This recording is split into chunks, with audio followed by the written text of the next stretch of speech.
자, 우리가 이제 시편 119편의 1절부터 이제 지금까지 176절까지 이제 오는 와중에 우리는 이 시편 119편뿐만 아니라 우선 시편 전체에 대한 중요한 하나의 신앙의 의미를 좀 알아야 되겠습니다. 무엇보다도 우리가 시편 119편을 보면 알겠지만은 이 시편 119편은 하나님과 어떤 한 사람의 신앙의 관계 문제를 지금 다루고 있습니다. 그러니까 여기서 우리가 계속 보면 알겠지만은 오늘 말씀에도 이제 지금까지 계속 쭉 보면 알겠지만 항상 이 시편 기자는 자기 자신과 하나님과 1대1로 그 지칭을 하는 걸 볼 수가 있습니다. 그러니까 계속 보면은 내가 또 나, 오늘 우리 말씀에도 나의 또 내 입술이 또 내가 나 항상 이 자기 자신을 어떻게 합니까?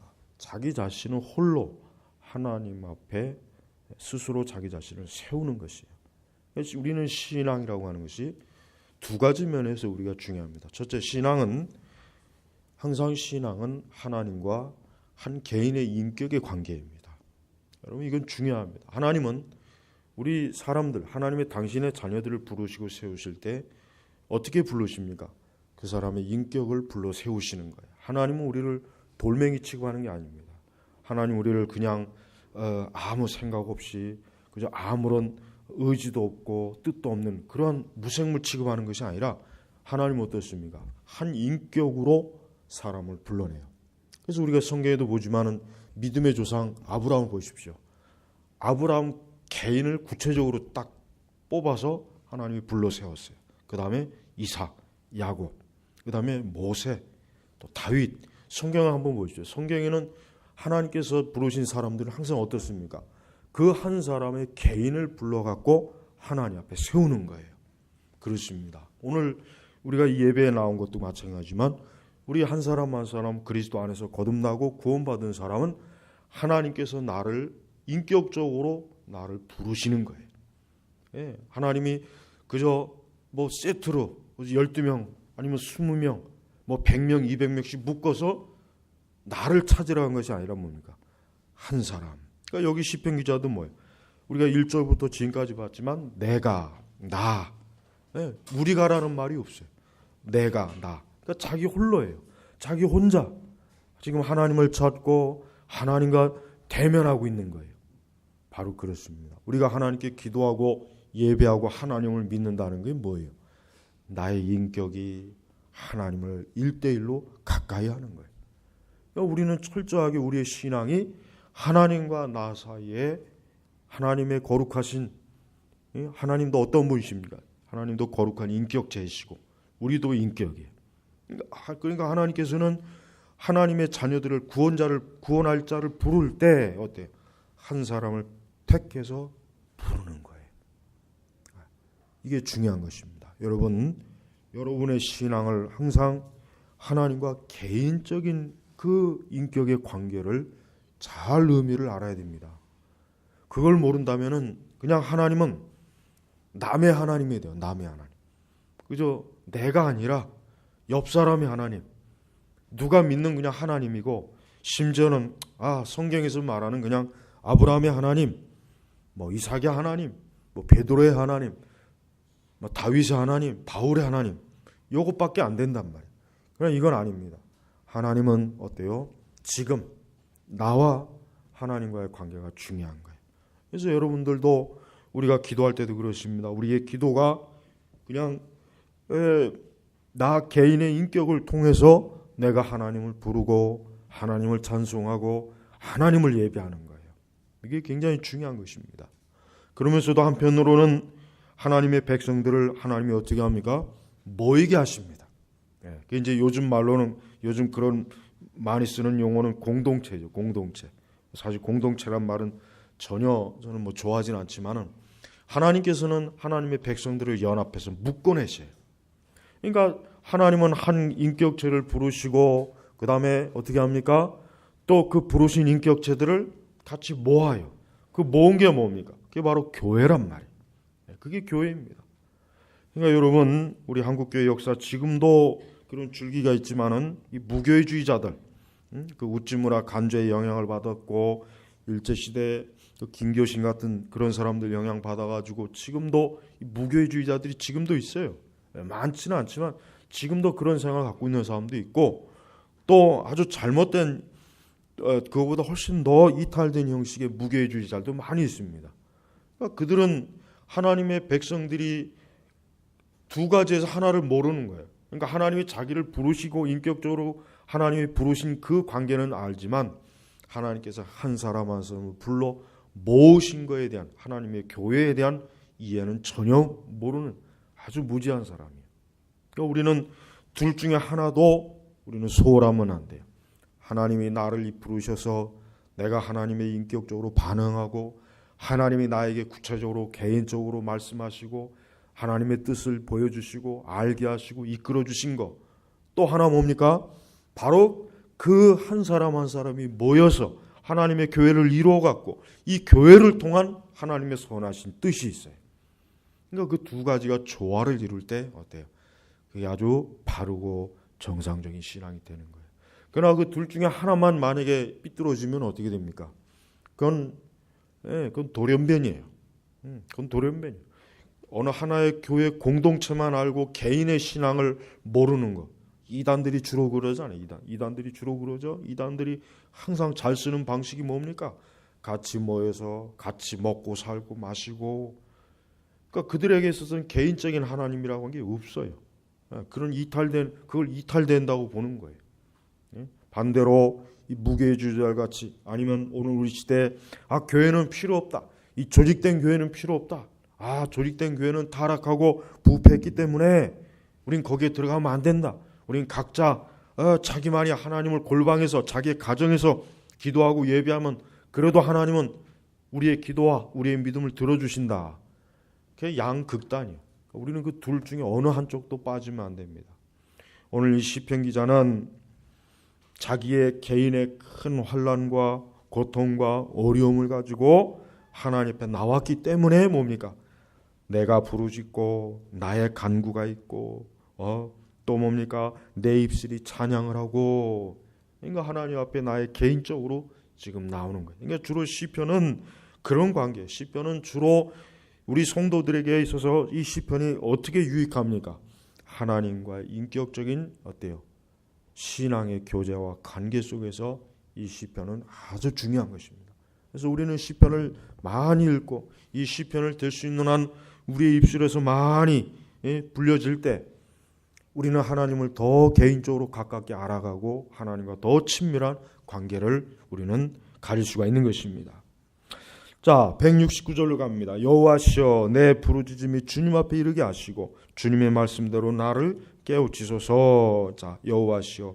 사실 1절부터 우리가 계속 보면 알지만 지금 이 시편 119편의 기자는 지금 뭘 하고 있습니까? 기도하고 있는 거예요. 지금 부르짖고 있는 거예요. 사실 이 시편 119편 전체가 사실 뭡니까? 하나님께 부르짖는 내용이에요. 내용이란 말이에요. 오늘날 사람들은 그냥 단순히 주여 주여 아주 부르짖죠. 주여. 산기도 가서 보면은 그냥 밤새도록 그냥 주여만 부르죠. 밤새도록 다른 말이 없어. 물론 이제 그것도 기도 그것도 물론 기도일 수는 있어요. 그걸 무시하지는 않겠지만, 근데 이 시편 기자는 그냥 단순히 몇 마디 말로 하는 것이 아니라 뭐예요? 조목조목 하나님 앞에 아뢰고 있어요. 그러니까 우리가 하나님께 부르짖는 기도라고 하는 것도 뭡니까? 그냥 단순히 우리 시대 그 은사주의자들처럼 하는 것처럼 주여 주여가 아닙니다. 하나님께 부르짖는 구체적인 부르짖음의 내용이 있어야죠. 그렇지 않겠습니까? 구체적인 내용이 있어야죠. 왜 내가 하나님께 지금 부르짖느냐 이거예요. 뭡니까? 나의 원수가 나를 괴롭힙니다. 내가 지금 환난을 당하고 있습니다. 내가 지금 고통을 받고 있습니다. 내가 지금 억울한 일을 당하고 있습니다. 내 영혼이 지금 답답합니다. 이게 구체적인 내용으로 하나님 앞에 부르짖는 게 그게 부르짖음의 진정한 의미예요. 그냥 두 손 들고 그냥 만세 삼창 부르듯이 주여 삼창하고 그냥 밤새도록 주여 주만 하는 게 부르짖음은 아니죠. 그것보다 훨씬 더 차원 높은 기도는 이 시편 기자처럼 긴 거예요. 이 시편 기자의 그 부르짖음은 얼마나 풍성합니까? 뭐 보통 풍성합니까? 우리가 구구절절히 봤지만은 참으로 흉내낼 수도 없을 만큼 이 사람은 하나님의 진리의 말씀을 얼마나 많이 알고 잘 알고 하나님을 얼마나 친밀하게 인격적으로 잘 아는지 지금 마치 정말 하나님을 앞에다 놓고 하나님을 붙잡고 그냥 구구절절히 하소연하는 거하고 지금 똑같은 내용이란 말이에요. 그러니까 여러분도 기도할 때 하나님 앞에 세밀하게 기도하는 부르짖음을 하셔야 됩니다. 그게 가장 좋은 부르짖음이에요. 물론 어떠한 때는 그냥 답답해서 말이 안 나올 수도 있어요. 어떤 때는 답답하고 정말 생각이 꽉 막히고 답답할 때가 있어요. 그럴지라도 항상 평소에 기도 훈련할 때 어떻게 됩니까? 그러니까 평소에 기도 훈련할 때 기도할 때 차분하게 하나님 앞에 자기의 사정을 아뢰는 기도를 할 때 갑작스러운 환난과 어려움을 당해도 당황하지 않고 어때요? 그때도 조목조목 하나님 앞에 기도하는 거예요. 그러니까 평소에 그런 기도를 하지 않는 사람은 갑작스러운 어려움을 당해도 기도가 안 나와요. 그냥 확 막혀버려요. 그냥 주저앉아 버리죠. 물론 하나님은 워낙 사랑이 많으시고 우리의 연약함을 아시기 때문에 우리가 때로는 탄식만 해도 우리가 때로는 참 뭐라 말을 표현할 수 없을지라도 하나님께서 성령께서 우리 내주하시는 성령께서 우리의 모든 어려움과 사정을 주님이 아뢰는 그런 중보의 은혜를 주시긴 합니다. 그러나 우리는 이 시편 말씀처럼 뭡니까? 우리의 부르짖음이 구체적으로 어때요? 주님 앞에 이르게, 그러니까 내 모든 사정과 형편을 구체적으로 하나님 앞에 부르짖는 거예요. 부르짖는 거예요. 이 시편 기자는 그걸 확신했습니다. 주님의 말씀대로 나를 깨우치소서. 그러니까 하나님께서 나에게 말씀으로 깨닫게 하실 것이 있으면은 내가 깨닫게 하시옵소서. 또 뭡니까? 계속해서 나의 간구가 주 앞에 이르게 하시고 주님의 말씀대로 나를 건지소서요. 그러니까 내가 하나님 앞에 부르짖고 구체적으로 하나님 앞에 구한 모든 것을 하나님의 보좌 앞에 이루고 또 하나님께서 말씀하신 대로 내가 알아야 될 것을 하나님의 뜻을 알아야 될 것을 알고 깨닫게 하시고 나를 또한 이 공경과 어려움에서 건져내어 주시옵소서라고 하는 겁니다. 또 171절로 들어가면은 주께서 그레들을 내게 가르치시니 내 입술이 찬양을 바랄 것입니다. 그러니까 이 시편 기자는 하나님께 기도와 뭡니까? 찬송으로, 기도와 찬양으로 그랬습니다. 기도에는 짝이 있습니다. 기도에는 찬양이 같이 들어갑니다. 우리가 기도를 하다가 힘들고 피곤할 때가 있고 기도를 할 때 지칠 때가 있어요. 그러나 그때는 또 하나님 앞에 찬양할 수 있습니다. 그리고 또 그 찬양이 끝나면 또 하나님 앞에 간구하고 부르짖습니다. 우리가 혹시라도 밤에 철야 기도할 때 하나님 앞에 어떻게 합니까? 기도와 찬송을 반복하는 거예요. 기도와 찬송과 또 뭡니까? 하나님의 말씀을 읽고 그 말씀을 묵상하는 거예요. 간단합니다. 어려울 게 없어요. 우리는 홀로 하나님 앞에 부를 때 나아갈 때 어떻게 해야 돼요? 하나님께 기도와 또 찬송과 하나님의 말씀을 가지고 나아가서 하나님 앞에 기도하며 찬송하며 말씀을 펴고 읽으면은 반드시 하나님께서 끝을 알게 하시고 보여주시고 깨닫게 하십니다. 틀림이 없습니다. 그렇게 하나님을 찾으면은 가장 정확하게 가장 건전하고 그러면서도 이상하지 않고 괜히 엉뚱한 시험에 들지 않고 마귀의 역사가 없이 하나님의 뜻을 알 수가 있어요. 그러니까 하나님의 뜻을 구하고자 하는 자들이 공연히 답답해할 필요가 없어요. 간단해요. 오늘 시편 기자처럼 하나님 앞에 자기의 모든 사정을 아뢰고 또 하나님을 찬양하고 또 하나님의 말씀대로 주여 나에게 가르쳐 주시옵소서. 주의 뜻을 이루어 주시옵소서. 주님의 뜻 가운데 나를 하나님 말씀대로 나를 건져내어 주시옵소서. 얼마나 좋습니까? 이게 바로 우리 성도들이 영적인 뭡니까? 영적인 활동이에요. 영적인 활동.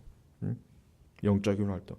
이런 영적인 활동을 부지런히 하면은 그 사람의 영혼이 어떻습니까? 힘을 얻습니다. 힘을 얻어요. 우리의 영혼이 침체하는 이유는 여러 가지가 있어요. 첫째는 죄를 지으면 침체합니다. 100%예요. 죄를 지으면 침체해요. 하나님의 말씀에 불순종하면 침체합니다. 우리의 영혼이. 그 가장 첫 번째, 뭐 말할 것도 없죠. 뭐 더 이상 복잡하게. 두 번째는 뭡니까? 두 번째는 우리가 항상 어때요? 하나님을 모시지 않기 때문에 그래요. 항상 하나님을 모셔야 돼. 하나님을 항상 내 앞에 모셔야 돼. 물론 하나님은 항상 우리와 함께 하시고 임재하십니다. 그러나 어때요? 우리의 영혼이 항상 주님을 우러러 모시는 그러한 신앙이 부족하니까 그런 거예요. 부족하니까. 그러니까 영적 침체가 오는 거예요. 그러니까 자꾸 말씀에 대한 은혜가 떨어지고 기도의 흥미가 떨어지고 영혼의 영적인 관심이 자꾸 떨어지니 당연히 뭐가 들어오겠습니까? 그 틈을 뭔가 비집고 들어올 거예요. 그렇죠? 반드시 세속주의도 오고 육신의 정욕도 들어오고 우리 온갖 우리의 타락한 본성의 악한 것들이 자꾸 우리의 영혼을 건든단 말이에요. 그러니 당연히 침체가 오지 않겠어요. 그래서 우리는 항상 어때요? 부지런히 주를 모시는 그런 어때요? 영혼의 시간을 자주 가져야 돼요. 자주 가져야 됩니다. 그걸 그냥 일주일에 한 번, 한 달에 한 번이 아니죠. 사실 매일매일입니다. 매일매일. 그래서 우리가 이 시편 기자가 그랬잖아요. 우리가 우리가 지난 시간에 164절에 내가 하루에 7번씩 주님을 찬양합니다. 물론 이 말씀이 문자적이든 아니든 어쨌든 이 시편 기자가 고백하는 게 뭡니까? 주를 하루에도 가까이 자주 모신다는 뜻입니다. 그거는 이 사람의 영혼이 얼마나 어때요? 활기차죠. 비록 환난과 고통을 받아도 활기차요. 여러분, 우리 성도들의 영혼이 활기찰 때하고 그렇지 않을 때하고 혹 환난이 와도 같은 환난이 와도 틀립니다. 우리의 영혼이 강건하고 영적인 힘이 있고 주를 자주 모실 때 혹 환난과 어려움이 와도 절대 그게 나를 어때요? 침몰시키지 못하지. 그러나 내 영혼이 그러한 영적인 활기가 없을 때, 활력이 없을 때는 어떻게 합니까? 환난과 어려움이 오면 그냥 거기에 주저앉아 버려요. 힘이 빠지고 맥이 풀립니다. 그러니까 자주 하나님을 구해야 돼요. 자주 하나님을 모셔야 돼요.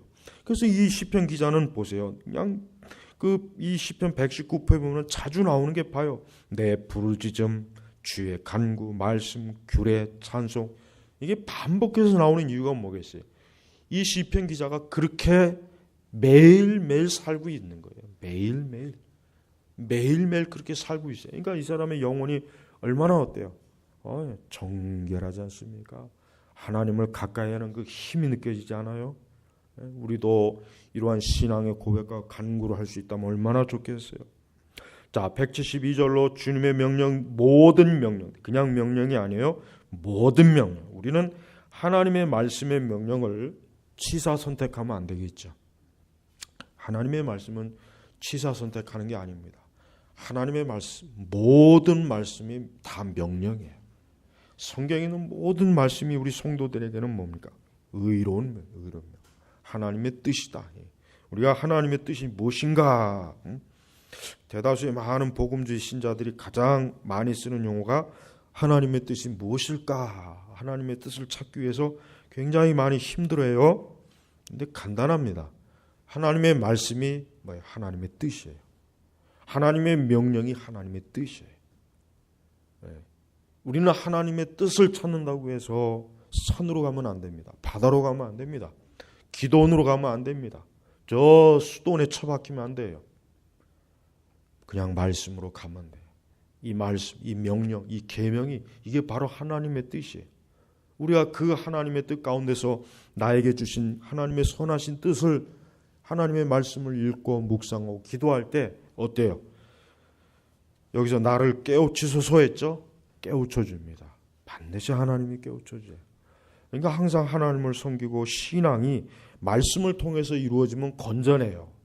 문제가 일어날 일이 없고 또 이상한 사이비 신앙에도 안 빠지고 잘못된 은사주의도 빠지지 않은데 항상 이 하나님의 말씀보다는 뭔가 다른 신비로운 걸 자꾸 추구하니까 그러니까 그 신앙이 꼭 어떤 형태로든지 꼭 이상한 신앙이 돼버리는 거예요. 그러니까 여러분이 언제나 정상적인 신앙을 가져야 돼요. 자, 모든 명령들이 의로움으로 내 혀가 주님의 말씀을 노래할 것입니다. 내 혀가 이 사람의 그 노래는 뭐냐면 하나님의 말씀입니다. 말씀. 우리가 저 시편 찬송가를 부를 때 이게 사실 이 말씀에 가장 적합한 실천적 신앙이에요. 우리가 시편을 가사를 가지고 말씀을 가지고 찬송을 하잖아요. 그게 바로 뭡니까? 내 혀가 주님의 말씀을 노래할 것입니다. 제가 지난 시간에 그랬죠. 히브리 랍비들이 그 찬송은 뭡니까? 하나님의 말씀을 중얼중얼 거리는 거예요. 아주 지극히 그냥 단조로 해가지고 높나지도 높지도 않아요. 그냥 중얼. 그 히브리어로 그렇게 하니까 뭐 그걸 못 알아듣는 사람은 뭐 굉장히 좀 답답하죠. 근데 그 사람들은 그게 지금 이 말씀처럼 내 혀가 주님의 말씀을 노래할 것입니다라고는 그 뜻이에요. 그러니까 바로 그거더라고요. 전통적인 랍비들의 찬송, 구약의 찬송이 바로 그겁니다. 분명히 다윗도 그랬을 것이고 구약에 있는 선지자들 그럴 것이고 그들이 어떻게 찬송했을까? 예? 오늘처럼 온갖 악기를 그냥 차려놓고 요란하게 소리를 내는 것이 아니라 조용하게 읊조리는 거예요. 조용하게 무릎을 꿇고 하나님의 율법의 말씀을 펴놓고 그 말씀을 읊조리는 거예요. 그 말씀을 읊조리면서 하나님을 찬양하는 것입니다. 그게 바로 구약의 그 선지자들과 구약의 유대교 랍비들의 방식이에요. 그게 전통적인. 물론 우리 신약의 교회에서 우리 교회에서는 이제 그렇게 하지 않죠. 이제 거의 다 곡절을 붙여서 하나님을 찬양하죠. 곡조만 붙이는 게 아니라 이제는 뭐 그냥 오늘날 그 교회에서 부르는 CCM이나 이런 것들 보면은 참 위험스러워요. 그런 찬양들이 계속해서 교회에서 불러질 때 앞으로 더 시간이 가면 갈수록 더 어떠한 그런 형태의 그 또 노래들이 교회 안에서 혹 자칭 그리스도인이라는 사람들이 그걸 부르면서 근데 그 참 잘못된 열매들이 많이 나옵니다. 그러니까 우리는 그런 찬양을 배격해야 돼요. 우리는 그런 찬양들을 절대 이것도 하나님을 찬양하는 것이다 라고 합리화하면 안 돼. 오히려 시편의 기자처럼 내 혀가 주님의 말씀을 노래할 것입니다. 내 혀가 또한 내가 주님의 교훈들을 택하였으니 주님의 손이 나의 도움이 되게 하소서. 그러니까 이 사람의 도움은 어디서 옵니까? 도움은 하나님의 말씀에서 온다. 하나님의 교훈, 하나님의 계명, 하나님의 말씀에서 도움을 구하고 있는 게 도움. 또 여호와시여 내가 주님의 구원을 사모하며 주님의 법을 기뻐합니다. 주님의 법을 기뻐합니다. 지금 그 전체적인 이 시편 119편을 보면은 뭘 우리가 알 수 있냐면 아직 이 시편 기자가 구한 것이 응답은 안 됐어요. 그러니까 원수로부터 아직 벗어나지도 않았습니다. 그런데도 이 시편 기자는 뭡니까? 그렇지만 하나님을 믿음으로, 하나님을 의지함으로, 하나님의 말씀을 신뢰함으로 뭡니까? 주님의 법을 기뻐합니다. 그러니까 전체적으로 아직은 이 시편 기자가 어떤 지금 자기가 하나님께 부르짖고 구하고 지금의 이 환난이나 어려움에 대해서 응답은 받지 못했어요. 응답받았다는 내용이 없단 말이에요. 그런데도 계속해서 이 사람은 하나님을 신뢰할 것입니다. 내가 하나님의 말씀을 의지할 것입니다. 주의 계명에 충실할 것입니다. 내가 하나님께 부르짖습니다. 그러니까 계속 어떻게 믿음으로 하나님을 자꾸 구하고 찾고 하나님을 가까이 하는 것입니다. 이게 바로 우리 신앙, 이게 바로 믿음입니다. 기독교의 믿음이라고 하는 것은 결과를 먼저 보고 나서 믿는 것이 아니라 뭐예요? 그것을 하나님께서 이루셨다고 하는 믿음을 가지고 하나님을 찬양하고 기뻐하는 거예요. 그래서 우리가 구약의 성도들은 장차 오실 메시아, 구원자, 하나님께서 보내신 여호와의 종, 하나님의 종, 하나님의 그 택한 하나님의 구원자를 보내주실 것을 비록 희미하지만 믿음으로 그들은 바라봤고, 우리 신약의 성도들은 우리 주님께서 이미 하나님께서 우리를 위해서 구원자를 택하셔서 그 메시아 되시는 그분을 십자가의 골고다에서 우리를 위해서 보내셨다는 것, 그걸 우리가 지금 믿고 있잖아요. 우리가 그걸 가봐서 믿습니까? 우리가 무슨 그 시대에 무슨 신문이 있어갖고 그 신문 기사를 믿는 거 아니잖아요. 뭘 믿습니까? 말씀을 통해서 믿는 거예요. 말씀. 그래서 여러분, 성경은 뭐냐면, 성경은 사실은 뭐냐면은 간단합니다. 성경. 하나님께서 계시의 말씀을 성경을 기록하셔서 주셨어요. 그러면 뭐냐면은 결국 사람들에게 이 말씀을 통해서 하나님을 믿으라는 거예요. 이 말씀을 통해서 예수님을 믿으라는 거예요. 이 말씀을 통해서 구원의 소식을 받아들이라는 거예요. 구원의 은총을. 바로 그겁니다. 그러니까 사람들이 말씀을 듣거나 읽을 때 물론 인간의 편에서 그 말씀을 거부할 수 있고 받아들일 수 있어요. 인간의 편에서. 하나님의 그 선택과 예정이라는 거 있지만은 어쨌든 인간의 편에서는 이 하나님의 말씀을 믿을 수도 있고 거부할 수도 있어요. 인간의 편에서는. 그러나 뭡니까? 성경은 믿는 자가 복이 있는 거예요. 믿는 자가 복이 있는 거예요. 더욱더 예수님이 뭐라 그랬습니까? 보지 못하고 믿는 자가 복되도다 그랬잖아요. 보지 못하고. 그래서 우리는 하나님의 말씀에 대한 신뢰를 가지고 우리는 기뻐하고 하나님을 의뢰하고 하나님을 신뢰함으로 거기에서 소망이 오는 것입니다. 그래서 이 사람은 점점 가면 갈수록 지금 끝구절에서 보면은 나의 영혼을 살리셔서 주님을 찬양하게 하시고 주님의 법도가 나를 돕게 하소서. 그러니까 이 사람은 확신이 있어요. 하나님께서 나를 반드시 건지실 것이다. 내가 하나님 앞에 지금 간구하고 부르짖는 걸 주님이 응답하실 것이다. 그래서 반드시 내가 그로 인하여 기뻐하고 찬양하며 하나님을 영화롭게 할 것이다 하는 이 믿음이 든든하게 있다. 든든하게. 그러니까 확신이 있는 거예요. 확신이 있는 거예요. 그러면서 끝구절에 내가 길 잃은 양같이 방황하니 주님의 종을 찾으소서. 내가 주님의 명령들을 잊지 않기 때문입니다. 그러니까 결국 마지막 결론이 뭐냐면은 내가 주님의 명령들을 잊지 않기 때문입니다. 그러니까 이 사람은 어떠한 상황이 와도 어떠한 환경과 어떠한 어려움과 환난과 어떠한 원수가 몰려와도 뭐예요?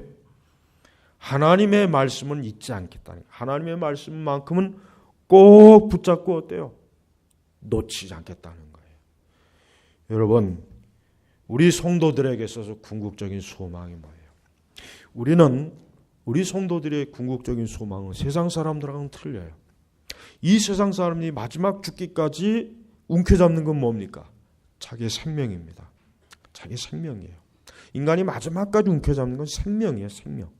어떻게 했는지 죽지 않고 그 생명을 잃지 않으려고 하는 게 그게 최후예요. 최후. 두 번째는 뭡니까? 자신의 건강, 물질, 명예, 바로 이것들이에요. 그런 것들을 놓치지 않으려고 인간은 죽을 때까지 그걸 움켜잡고 있어요. 근데 어떻게 합니까? 어쩔 수 없이 하나하나 다 놓쳐요. 다 놓치는 게 어쩔 수 없이. 근데 놓치긴 싫지만 놓쳐요. 어쩔 수 없이. 그게 바로 이 세상 불신앙자의 최후의 모습이에요. 근데 우리 성도들은 뭡니까? 우리 성도들도 똑같아요. 다 놓칩니다. 우리도 결국은 다 놓쳐요. 그러나 한 가지는 뭐예요? 하나님의 말씀만큼은 놓치지 않을 수 있어요. 왜? 그것은 하나님께서 우리 영혼에 주신 것이기 때문에. 그러니까 우리 성도들은 소망이 있습니다. 우리 성도들에게 있어서 궁극적인 소망은 내가 주님의 명령들을 잊지 않기 때문입니다. 우리도 역시 우리의 생명을 마지막까지 붙잡고 있다가 놓칠 겁니다. 그러나 그래도 우리에게 남아있는 게 있습니다. 주 여호와의 말씀, 이 생명의 말씀은 여전히 우리에게 있는 게, 우리 성도들에게 있는 거예요. 이게 궁극적인 소망이란 말이에요. 이 시편 119편은 전체적인 딱 그 풍기는 그 내용이 굉장히 한편으로 절박해요. 절박해요. 여러분 이제 그동안 보셨으면 알겠지만 절박해요. 정말 이 시편 기자는 아주 정말 그 피가 말라요. 지금 쫓기고 있어요. 굉장히 절박해요. 생명이 위태위태해요. 언제 원수가 그냥 집어삼킬지 모르는 상황이에요. 그러니까 지금 가까스로 붙잡고 있는 하나의 줄이 있어요. 뭔 줄입니까? 하나님의 말씀의 줄이에요. 지금 그거 하나를 아주 굳게 붙잡고 그거는 내가 놓치지 않겠습니다. 그거는 내가 잊지 않겠습니다. 이 시편 119편의 전체적인 뉘앙스는 바로 그것입니다. 그렇습니다. 우리 성도들도 이 땅을 살아가면서 우리는 점점 살아가면서 우리가 가진 것들을 하나하나 놓아야 돼요. 다 하나씩 놔야 됩니다. 어느 누구도 예외가 없어요. 아무리 많은 권력을 가졌던 사람도 시간이 지나면 그걸 놔야 되고, 아무리 많은 재물을 가진 사람도 그 재물을 다 싸가지고 관 속에 집어넣을 수가 없어요.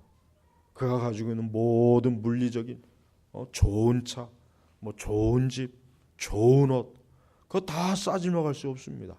그가 마지막 남은 육신의 그 생명도 결국은 다 어때요? 결국은 그것도 놓칩니다. 불신앙자들에겐 그것이 끝이에요. 불신앙자들은 그게 끝입니다. 그러니까 우리 인간이 결국은 어떻게 보면 허무한 거예요. 사실 인간이 하나님을 믿지 않으면 뭡니까? 허무한 존재입니다. 허무. 그러니까 사실은 허무주의가 없어지지 않아요. 아무리 그 허무주의를 없애려고 해도 그게 없어지지 않습니다. 왜? 결국 인간이 하나님을 떠난 그 현 상태에서는 허무주의가 가장 적합해요. 결국은 다 잃어버리거든요. 다 잃어버려요. 다 잃어버려. 그러나 우리 성도들에게는 허무주의라고 하는 것은 우리 성도들에게는 그림자도 비출 수가 없어요. 왜요? 우리에게는 우리의 부활의 생명이 되시는 예수님이 있잖아요. 우리에게 소망과 생명을 주신, 영원한 생명을 주신 예수님이 있단 말이에요. 우리에게는 이 영원한 하나님의 말씀이 있어요. 그러니까 성도들에게는 허무주의라는 게 있을 수 없어요. 이게 바로 하나님의 사랑과 이 세상 불신앙의 사람의 차이예요. 성도 여러분, 앞으로 인생을 살아가면서 어떠한 일이 있더라도 하나님께서 여러분을 선택하셔서 그리스도의 생명을 주셨다면 여러분은 지금 하나님의 손에 있고, 그리고 하나님의 말씀이 그 영혼에 있습니다. 그 말씀은 잃지 않습니다. 다른 모든 것은 다 잃을 수가 있어요. 또 잃게 됩니다. 그러나 하나님의 말씀만큼은 잊지 않을 것입니다. 이게 바로 우리 성도들의 궁극적인 소망이에요. 이 시편 기자는 비록 전체적으로 굉장히 암울하고 어둡고 굉장히 절박하지만, 그러나 이 사람에게는 자기 영혼에 대한 생명의 확신도 있고 하나님의 말씀이 자기에게 있기 때문에 궁극적인 승리예요. 승리. 근데 이 시편 119편은 지금 환난과 고난과 영적 침체를 당한 성도에게 참 귀한 말씀이고 필요한 영적인 강장자가 되는 것입니다. 아무쪼록 우리도 이 시편 119편의 이 말씀을 그대로 우리의 입술에서 어떻게 해요? 내 혀가 주님의 말씀을 노래할 것입니다. 우리도 우리의 입술에서 이 말씀을 노래하며 믿음으로 하나님을 섬기는 그러한 은혜에 영원히 머무시길 주의 이름으로 축복합니다. 기도하겠습니다. 하나님 아버지 감사합니다. 이제 이 시편 110편 1절부터 또 176절까지 하나님 말씀을 저희가 수요일마다 매주 하나님의 말씀을 먹고 마시고 누립니다. 주여, 이 모든 말씀이 우리의 생명과 영혼 속에 풍성하게 남겨져서 앞으로 이 말씀으로 인한 열매가 아주 가득 넘치게 하옵소서. 또 이 말씀을 들은 우리 모든 교우들, 우리 성도들, 하나님의 사람들이 다 이 말씀을 통해서 영원히 소생하고 또 참된 소망과 기쁨을 가지고 무엇보다도 하나님을 영화롭게 하는 그 말씀의 신앙으로 굳건히 설 수 있도록 이끌어 주시기를 원합니다. 감사하며 우리 주 예수님의 이름으로 기도 올렸습니다. 아멘.